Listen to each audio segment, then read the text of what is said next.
Hi, and welcome to Best in Tesla News, episode 222. Tesla made yet another world's first, and T&E has made more suggestions to regulators that will hurt hybrids' sales.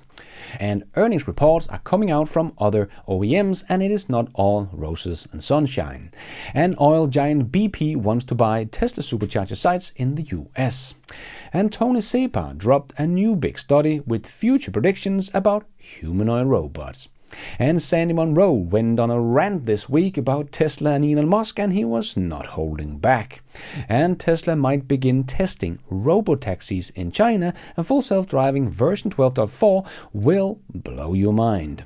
And CATL has just made their maiden flight of a ton-class prototype plane successfully, running on batteries. And Uber CEO said that Tesla is clearly the leader in EV and they would never underestimate Elon Musk and Tesla. And Hallmark's Catalog made a test of comparing Mercedes Level 3 version Tesla supervised full self-driving, and the winner was as clear as day. All of this and much more in today's episode, so let's dive right in.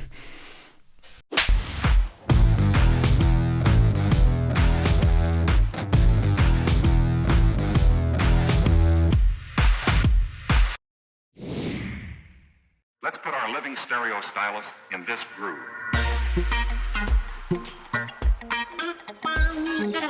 We have some more suggestions from Transport and Environment to the environmental regulators that will hurt the plug-in vehicle hybrids yet again.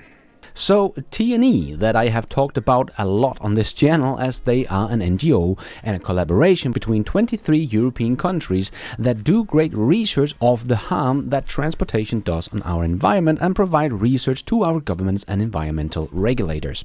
Remember, these are the guys that showed the EU that hybrids were not as green as they thought they were with their studies, and then the European Union did their own one-year study and came to the same conclusion, and now we just had the same study done again in the US by the International Council of Clean Transportation, that is also an independent non-profit organization founded to provide unbiased research and technical and scientific analysis for environmental regulators. Well, they of course came to the same conclusion as well. Hybrids are not as good as many people and organizations think. And as we know from these studies, company cars are really bad, especially including hybrids, as most companies that have a fleet of cars also pay the fuel for their employees, so most of the employees don't really care about charging it up overnight and just run them as gasoline cars. And here they just pollute even more as a normal gasoline car that don't carry around a big battery and heavy electric motors. And now T&E is coming out swinging once again, because we know company cars, even with hybrids in the mix, are really bad polluters. These company cars should be targeted to get them to go with zero-emission vehicles as fast as possible, as they are a big part of our fleet, as T&E wrote on X and also in their new paper. Today, 60% of new cars are registered by companies, most of which are large corporations. The EU should set a target for 100% of the new cars in company fleets to be electric by 2030 as part of an ongoing public consultation on the topic. EU company cars electrification target could bring many benefits, such as boosting the uptake of zero-emission vehicles, cutting road transport emission, increasing the uptake of affordable EVs in the second-hand market. So yes, that's a great idea. So make more EVs more affordable by getting a bigger fleet into the second-hand market in a couple of years. And even Elon shared this post and wrote, great idea. But as they also wrote in their paper, but looking at cars, companies are actually lagging behind the private market in the shift to zero-emission vehicles. Current national incentives are clearly not sufficient to make the corporate car market the zero-emission vehicle leader it is supposed to be. Especially in the two biggest markets, Germany and France, companies are not doing their fair share, hereby putting the cost of this transition on households. Don't know if that has anything to do with Germany and France having some homeland companies in their automotive sector trying to slow down the transition to EVs. But I think the EU will agree to this, and this will be yet another nail in the coffin of the hybrid cars. So here is a little overview of all things that are going to come over the next 5 years that will continue to make it difficult for the hybrid car. If you want to learn more, check my video out about this I did this week. But like this was not enough, well, the Energy and Climate Intelligence Unit from the UK made their own study from the data from the European Commission study to see if the fuel savings the dealership and automakers claims their plug-in hybrid will give to their customers hold true. And no surprise, of course, they do not. The saving is only about half the claimed savings. As you can see in this chart, of the UK's best-selling plug-in hybrid cars cost on average £500 more to fuel each year than their manufacturer claims. Yes, just don't buy these things. They are the worst of both worlds. And we got a lot more automakers coming out with their earnings report, and it is not all roses and sunshine. Ford came out with their numbers, and their EV business, Model E, is not looking good. So their revenue was down 84% due to industry-wide pricing pressure. So Tesla reducing price, I'm guessing here. Is that what you're trying to say, Ford? They only sold 10,000 EVs in Q1, and they lost $1.3 billion on selling those 10,000 EVs. Ouch. That is $130,000 in losses per EV they sell. No wonder that Ford don't want to sell more EVs. It is going the wrong way for Ford, and analysts want us to believe that this is real competition for Tesla. Are you kidding me? Remember all the haters that told us that when Ford would bury Tesla when they started production of EVs because they were so much better at manufacturing cars than Tesla. Man, Ford is really in bigger trouble here than I thought they would be just a couple of years ago. They're going backwards. In Q1 2022, they sold 18,000 units. In Q1 of 2023, they sold 12,000 units. And in Q1 of 2024, they have sold 10,000 units. 3 years of ramping up EVs and catching up to Tesla, and they have not even passed the starting line. They backed a little further away from the starting line. This is not good. And Mercedes also were down in their overall sales. Mercedes sold about 463,000 cars in the first quarter. That is 8% fewer than the year earlier. And as they sell fewer of their really expensive models, their operational profit margin did also fall almost 6%. According to a report, Mercedes has continuously increased new car prices from 50,000 euros in 2019 to current 74,000 euros in 2024. However, new car prices are now stagnating. So this is kind of what we have seen most places, that the average price of new cars has gone up over the last 5 years, hiding the real problem the legacy automakers are in. Because even though their unit sales are down, their financials can still look okay, because as we can see with Mercedes here, they get about 24,000 euros more per car they sell in 2024 than they did in 2019. But it seems like Mercedes has reached the end of the line and can't really raise the prices anymore, or they will price themselves out of the market. And if you're wondering how it's going with their EV business, well, as everyone else in Q1, they had a bad quarter. Yes, I know we only hear about Tesla, but as you can see here on Alex's charts, everyone was down in Q1. And we also got Luce's financial that is still just not looking good, and the stock also did go down after the earnings result.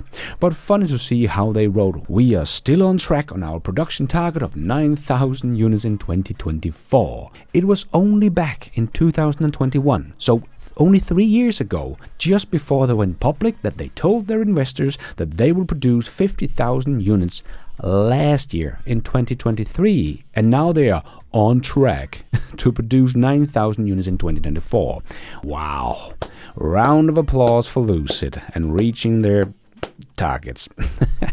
That doesn't see production hell, of course, because according to their CEO, it is only Tesla that has production hell. So what do you call this? Production nightmare?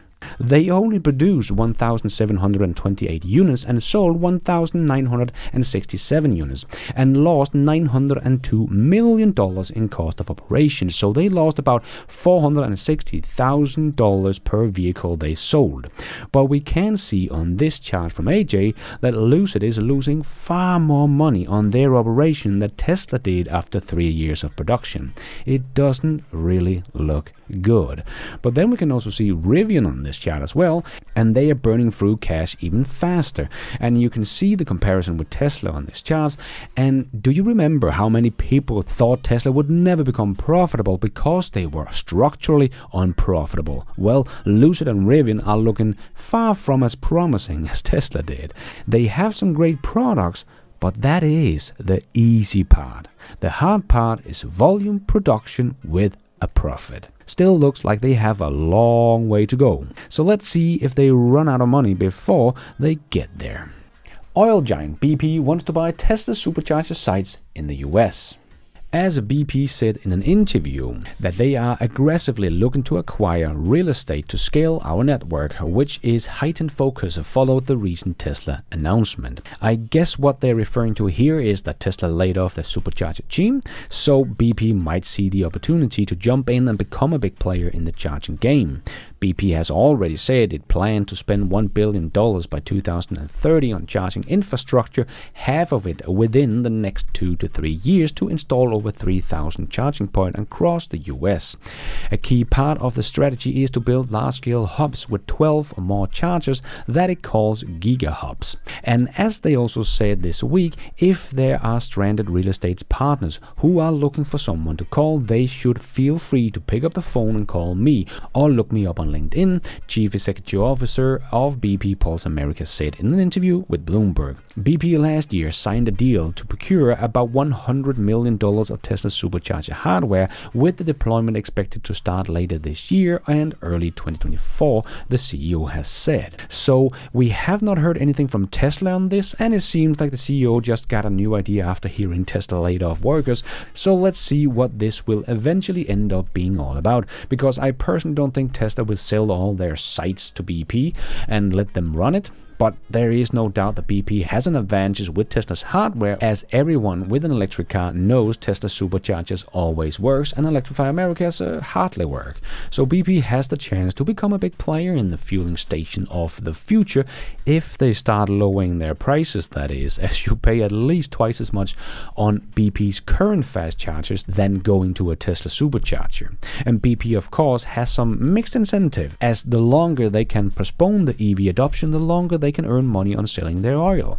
I think Tesla is better off keeping their supercharging station under their control, also to integrate the software with the cars and all that good stuff, so the cars knows if the chargers are getting full and can redirect to other ones. I would not trust an oil company to be super good at software and handle this part, just as we have seen the old legacy automakers sucks at software. But Elon did also say that they might be slowing down the charging infrastructure, but they will continue to grow the network. So I don't think Tesla have any idea of selling their charging station anytime soon, but we'll have to wait and see when we get a little bit more information about this situation. And let's squeeze in the last short news topics into this new show. Yes, it's time for the Tesla Shorts. We have heard about how Tesla sales in Germany were down year over year, but they are still far the best-selling EV manufacturer in Germany. They are by far the best-selling brand, and their Model Y is so far ahead of everyone else it's not even funny. And we are still waiting for the Chinese EV makers to really compete in Europe and especially in Germany. As you can see here, BYD sold 183 vehicles in Germany in April. So up compared to last year, but really not getting any meaningful volume in. And NIO sold only 53 vehicles in Germany in April. So not really growing here either. And compared to Tesla that sold 1,102 Model Ys in Germany in April, they still look very small and insignificant compared to Tesla, especially as Tesla in March, which usually is a big month for Tesla sales in Germany, where they sold 3,244 vehicles in March. So Tesla is still doing very well in Germany and leading the race in Europe in general, and we are still waiting for the Chinese to really come with high volume. But when we're looking at the numbers from Germany, remember there are no more subsidies for EVs in Germany that they cut off in December last year. So comparing year over year will not be completely fair. And I hope you have all seen this new video from Tesla and their robot team. I did make a whole video about it this week, so if you haven't checked that one out, you definitely should. But just wanted to make sure that everyone have seen this insane progress Tesla is making, and that the Tesla manufacturing team has built a whole lot of robots for the guys training the robots. So we did see like half a year ago that Tesla was hiring for robot manufacturing, and now we are seeing they are already in place. So now we just need the final small design changes to be made, like the new hands that Elon was talking about, and they can really start production of the robot in a bit higher volume and really get this thing off the ground. And speaking of robots, if you haven't seen Tony Saber's new research paper on the next big disruption called "This Time We Are the Horses: The Disruption of Labor by Humanoid Robots," well, you better check that one out, as Tony is usually right when it comes to predicting future disruptions. And he had a lot of great and interesting things to say about humanoid robots that will make us obsolete. Link to his research down below. And if you think Tesla's layoff is a bad thing, or just don't get it, or think that Tesla is being badly run by Elon Musk, well, you should take a look at Sandy Munro's rant this week, where he didn't hold back. If you haven't seen it yet, you should definitely check out the whole thing, but here is just a little snippet.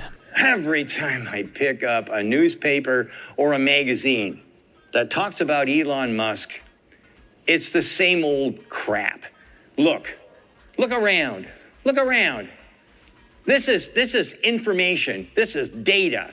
This is analytics. This is money. How much does it cost? How much can be built? What's the characteristics? Has it been tested? All this other crap. And yet, some moron will come on CNN or whatever channel, I don't know, they're all under the bus as far as I'm concerned, and say things that just aren't true. This is what they do. If it bleeds, it leads. This is the only rule in the media. Nothing that Elon did on this that's anything but good business and good business planning. Now, I got all upset because I'm sick and tired of we have to be careful about what we see, what we hear, and how we interpret it. These guys basically want to pick your pocket if it's Wall Street or if it's the Fed. These guys in the news, all they want to do is sell newspapers, and they know how to catch your attention. We call it clickbait now, right? Well, they do it a little differently. They think that if they skip some of the stuff that could make your life happy and bring in something that'll make you miserable, fear will take over, and you'll buy 2 newspapers. Who knows? But I will tell you one thing. Elon Musk is the greatest person on the planet right now. Nobody else out there, nobody has made a rocket ship that'll go to Mars. Nobody out there has made electrification a reality. You look at that magnificent piece back there, even if you don't like the look of the Cybertruck, look inside. Who the hell, who else is going to be able to push 48 volts, which we should have done in the 1960s? Who else is going to give you an Ethernet, a ring that eliminates a giant amount of CAN bus? Who else is going to give you rear wheel steering? Who else is going to give you steer by wire? Nobody. Why? Because they don't have the brains, they don't have the guts, and they will never, never take a risk. Never, never. The Boring Company, the satellite dishes, all these things come from one guy. And what do these guys want to do? Make it bleed. Make it bleed. everything they possibly can. They're going to throw them under the bus. But here's the deal. In 100 years, no one will remember any of these jerks. And I'm telling you right now, you should stop believing in them. Today would be a good day. Because at the end of the day, Elon Musk is the man of this century for sure. Okay, now I got to go and take a rest. Thanks for watching. And Elon Musk finally got to see this interview that I also showed off in my full self-driving video last week, where they talked about full self-driving version 12 and why no one can really catch up. But Stephen McRyan just made a video on it this week as well, and Elon saw it on X and wrote, "Accurate analysis. Only about 1 out of 10,000 of the distance driven is useful for training. The limiting factor for full self-driving progress was AI training compute, but now it is validation, as the interventions are so rare. So as we know, Tesla is no longer compute constrained, but because Tesla cars now drive so well, the interventions are so rare. The limiting factor now is these rare edge cases where the driver has to take over. So now we know why Tesla made full self-driving free for 30 days and put it on sale for half the price on subscription and down from $12,000 to $8,000. It was, as we speculated about, because Tesla want more data, and the validation had now become the bottleneck. And as we know, Elon Musk is the guy that is removing the bottlenecks. So this was once again a great move from Tesla to push their AI training forward. And we got a lot of new stuff on full self-driving version 12.4 this week.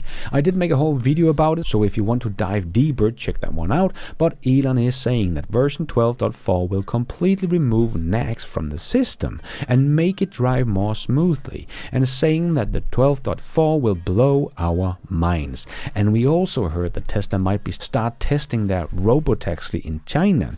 This is still just rumors, but we heard that the Chinese officials told Musk that China welcomes Tesla to do some robot-taxi testing in the country and hope it to set a good example, the source said, but the authorities did not immediately approve its widespread use of full self-driving functions. So another week with a lot more cool stuff about Tesla's full self-driving software that seems to really start coming together. And we also had Brad Gerstner on CNBC again talking about Tesla's unassailable lead in full self-driving show. Let's just hear from Brad himself. What takes it from a quote-unquote small position to something larger? What do you need to see from Elon and that company from here? Well, first, let me say, I think Elon's done an extraordinary job, and I think his advantage in AI and full self-driving relative to all the other manufacturers in the world is deeply underappreciated. I described FSD 12 as a chat GPT moment for self-driving. After 10 years of marginal improvements, we had a profound breakthrough around the imitation learning of FSD 12. I think that will be an incredibly valuable asset to the company. I don't think it's an asset that can be replicated by other OEMs in the United States. They simply lack the data. And this is data in, pixels in, and control plane out. So unless you have the data, you're going to have a very hard time catching Tesla in full self-driving. I don't think BYD is going to be able to, play in that game either. And I thought it was fascinating. At the moment that the United States is banning TikTok, that the Chinese government is providing permission to Tesla to do full self-driving in partnership with Baidu in China. It shows the resilience and the strength of the relationships that Elon Musk has in China, that Tesla has in China, and their own push toward AI. So I think, you can't think of the company as an auto company. You have to think of it as a technology company. Today, we think that it's, fully valued. It's been a volatile ride, but we think this may be one of the companies that can break through on energy, can break through on AI and FSD. And so we're paying very close attention, because if we start to see the adoption and the conversion on FSD that we think is possible, this will be a story like Apple and services, where services becomes an increasingly important part of their profit makeup. But it looks like Tesla will get even more miles driven, as Tesla owners in North America who were on the software brands 24.8.9 are now starting to receive the latest software version 24.14.5, which means they now have access to Tesla's full self-driving supervised free trial. A lot of people were unable to try the full self-driving free trial because they were stuck on older software, but that should all have been fixed now. And we also heard from Uber's CEO this week also saying that Tesla is clearly the leader in EVs and they would never underestimate Elon and Tesla, but also see Uber as a potential partner for Tesla when they come out with robotaxis. And Tesla has released a new video about how they were one of the first ones in the manufacturing automotive industry to launch private 4G into manufacturing at big scale at Giga Berlin. Hey, I'm Pat, part of the IT infrastructure team at Tesla. Private 5G lays a foundation for innovation and next-level operations in our manufacturing and warehouse facilities. With private 5G, we enable mobile machines to communicate ultra-reliably and just keep running all the time. With our innovation power here at Giga Berlin, we're one of the first ones in the manufacturing automotive industry to launch private 5G into manufacturing at big scale. And here at Giga Berlin, we're actually the first ones to do this and then scale it globally. Our engineering team works between manufacturing and IT. And this is where we collaborate with the network team, such as Ernesto, and he will tell you more about that. The private 5G network has really changed the way we deliver network in many places in the factory, especially outdoors, where traditionally you had to make a lot of investments. It would take a lot of time as you had to roll out fiber, get energy here. Now it's really that small antenna over there on top of cell building, connecting this whole outbound area, helping us update hundreds of cars, run logistics operations. This is how 5G is helping us transition even faster to a sustainable future. Innovation in more areas than just one. And we got some great example of how biased against Tesla the mainstream media are this week, as Reuters first wrote this article: Tesla to shut down production at German plant for 4 days. But that was just not right, as that included the weekend and a national holiday. But at least they did correct it afterward to just, they shut down for 1 day. But that is really the thing here. The thing is that Tesla shutting down the factory for 1 day is even a headline, is the ridiculous part here. As Jeff also wrote on X, ridiculous. An article headline for 1 day shutdown. Every high-tech factory on the planet models 2 to 6 weeks of shutdown, maintenance, upgrades per calendar year in their capex utilization plan. So is Reuters going to write an article of tens of thousands of factories? No, of course not. They just want to make articles that make Tesla look bad. And do you remember how people said batteries will never work for planes? Well, CATL's condensed battery they showed off last year has just powered their maiden flight of a ton-class prototype successfully. Last year in Shanghai Auto Show, we launched the condensed battery with an energy density of 500 watts per kilogram, which achieved both high energy density and high level of safety, thereby start a completely new realm in electric transportation, electric passenger aircraft. This year, we have successfully achieved the maiden flight of a ton-class prototype equipped with CATL condensed battery. And batteries will only get better from here on out. Elon Musk said everything will be electric in the end. Seems like he will be right again. And Mr. Beast has purchased 25 brand new Tesla Model 3s and a Cybertruck for his 26th birthday, and is giving them all away. He could have chosen any brand, but he chose Tesla. But the most impressive thing here, in my opinion, is that Mr. Beast is only 26 years old. Man, what an empire he has created by the age of 26. Very impressive. And Donald Trump continues his hate against electric cars, as he has reportedly told oil executive that he will end electric cars incentive if they contribute $1 billion to his election campaign. Boy, what a douche. Guess he doesn't like breathing in clean air in the US big cities. And Elon Musk has just announced that 1,000 Starlink terminals will be donated to the southern state of Brazil, Rio Grande do Sul, after massive flood have cut off communication to much of the area. Yes, let's see how much of the mainstream media is going to cover this story. Probably not many, but if Elon makes a bad post on X, you can bet your dollar is gonna be front page news. And the upcoming Chevy Equinox EV has received its official EPA rating. EPA range 319 miles front-wheel drive and 285 miles for the all-wheel drive. Starting price about $35,000 before federal EV tax credit. So we know GM will lose a lot of money on this one, as Mary have told us that they will not be able to make a $30,000 to $40,000 EV profitable this decade. So let's see how many they will actually start selling on this car, as they probably don't want to sell too many, as this is going to be big losses for GM. But we did also see some mixed information about the price, so let's see what it will be when you can actually buy it in the fall in the US this year.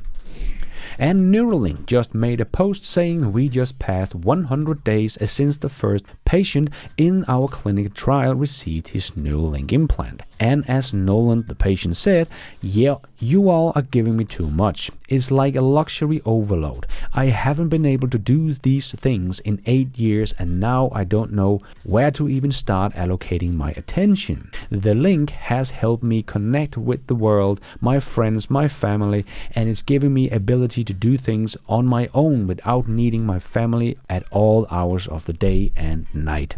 There's nothing bad that I can say about this whole process. I really have just been having the best time of my life.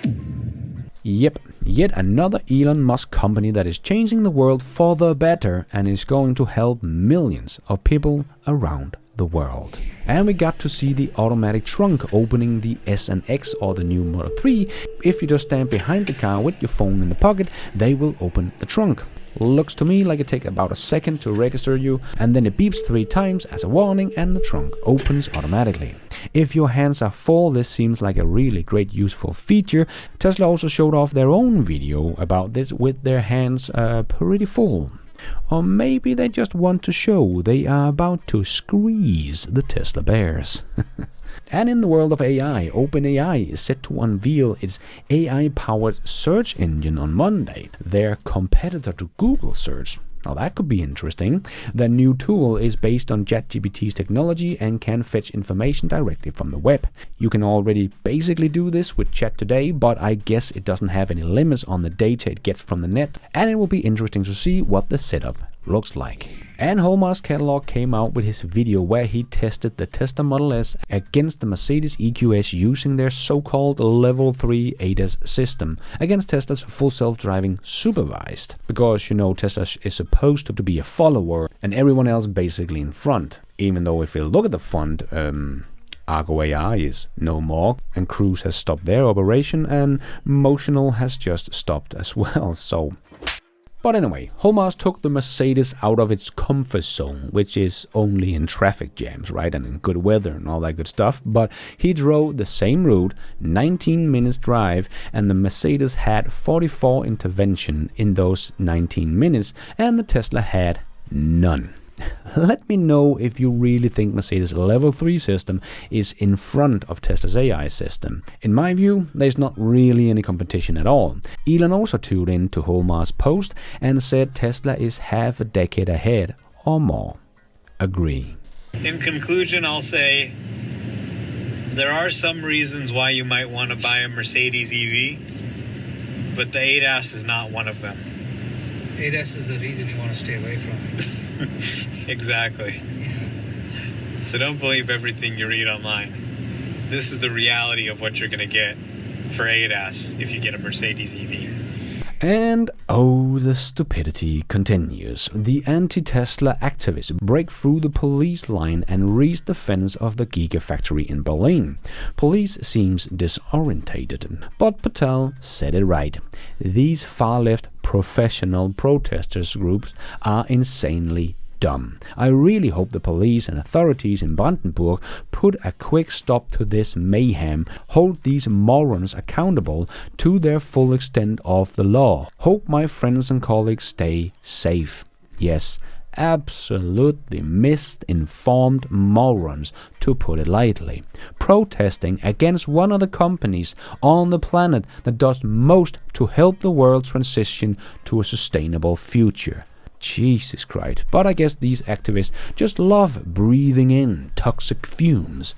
Or maybe that's the thing, they have breathed in too much toxic fumes from their ice cars, so it has damaged their brain. because we're truly seeing a group of people with a lot of brain damage, and embarrassing for the German authorities that first these terrorists set the place on fire and now they storm the place. It doesn't really seem like the authorities are in control in Grünheide. And before we end up with a bit of fun, I just want to make a quick shout out to my newest supporters of this YouTube channel. My 2 new YouTube members, Will Napier and Paul Michel. Thank you so much for all your support. I am doing this all by myself, but you guys are all the producers of this new show. Thank you. And let's end off with a bit of fun. We all have different taste in cars, and here are just a few examples of how the different gears are working.